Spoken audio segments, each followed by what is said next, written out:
Thank you for selecting the Minnesota Board of Dentistry's tutorial on how to apply for a limited radiology registration.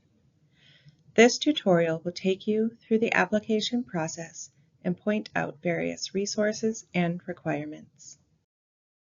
This application packet is for a dental assistant who is seeking a limited radiology registration in the state of Minnesota and who has graduated from a board-approved radiology course and has passed exams within the last 5 years. First, navigate to the Minnesota Board of Dentistry's website. You may type in our URL of mn.gov/boards/dentistry or use a browser, either Google Chrome or Microsoft Edge, to search Minnesota Board of Dentistry. Once there, click the New Applicant tab at the top of the page. You will then see different licensure choice tabs. Choose Limited Radiology and view the requirements. If you meet the criteria, click the link to download the Limited Radiology Registration Application Packet. To apply, you need to have completed one of the 3 board-approved courses of either Radiology Certificate for Unlicensed Dental Assistants from the University of Minnesota, or Dental Radiology, a Herzing Certificate course for dental assistants, or Dental Radiology, a certificate course for unlicensed dental assistants from Hennepin Technical College. You can find links to these courses on our website under the Limited Radiology tab. You must also have passed, within the last 5 years, the Danby Radiation Health and Safety Exam, the Minnesota Jurisprudence Exam, and be willing to undergo a criminal background check. If you have completed a CODA-accredited radiology course other than those listed, please contact our Assistant Director. That information is located on the Limited Radiology Registration page. Once the application is downloaded, pay close attention to the first page. This contains very specific instructions for the applicant to follow. Do not skip over this page. The first section of your application is titled Background. Here is where the applicant fills out their demographics. We ask that you print legibly or fill in the information on the application before you print. Please be sure to use your full legal name, as we do not accept any shortened versions or nicknames. If any documents you are submitting use a previous name, be sure to include proof of legal name change, such as a marriage certificate, divorce decree, or other legal government document. If you already have a prospective employer, please include complete practice information, including the suite or unit number of the address and your personal work email, if applicable.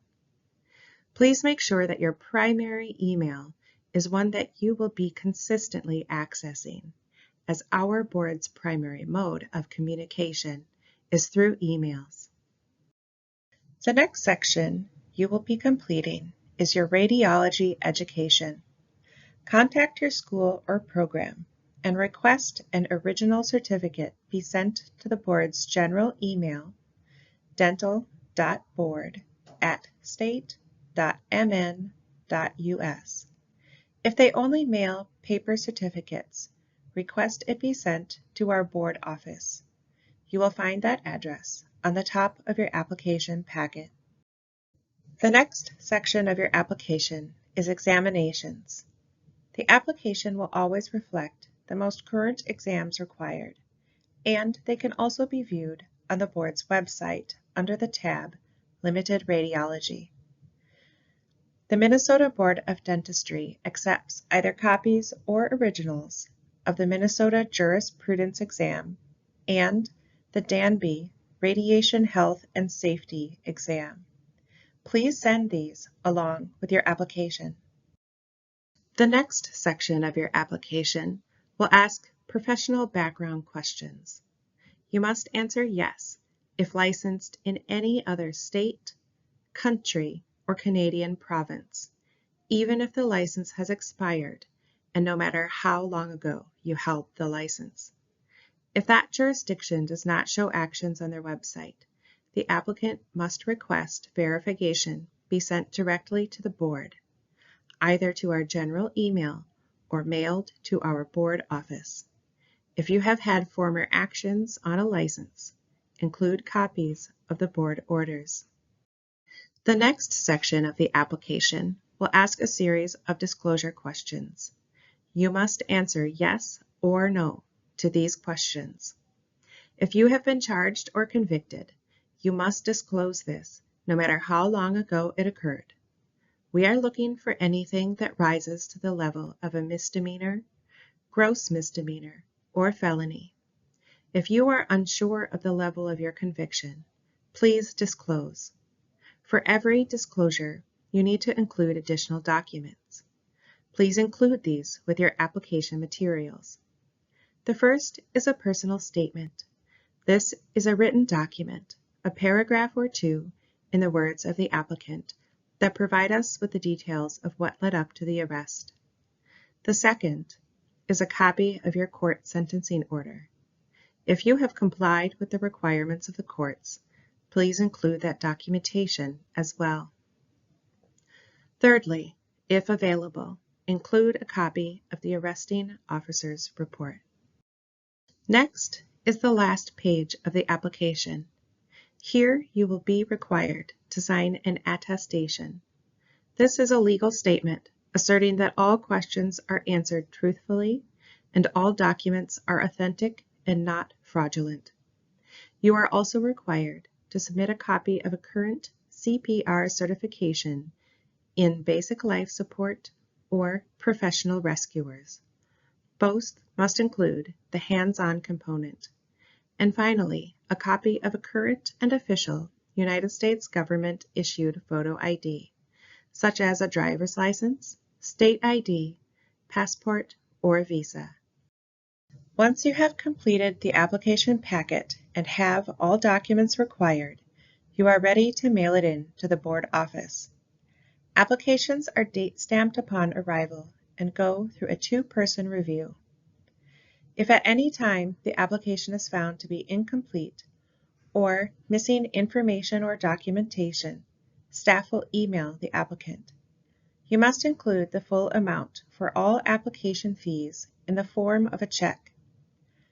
After payment is applied, you will receive an email with important instructions on how to complete your criminal background check from criminal.background.check@state.mn.us. When we receive confirmation of clearance from the CBC, your application will finish being processed. Once finalized, staff will send an email with your license number and additional information. Criminal background checks are statutorily required for anyone applying for any type of health license in the state of Minnesota. Once you pay your full fees, you will receive an email for your required criminal background check. It will contain instructions and a link to the forms you need to complete the criminal background check. Please add criminal.background.check@state.mn.us to your contacts to ensure you receive any correspondence they send you. More details and a step-by-step guide can be found at their website, mn.gov/boards/CBC. If you have any questions, please contact the board staff by email at dental.board@state.mn.us.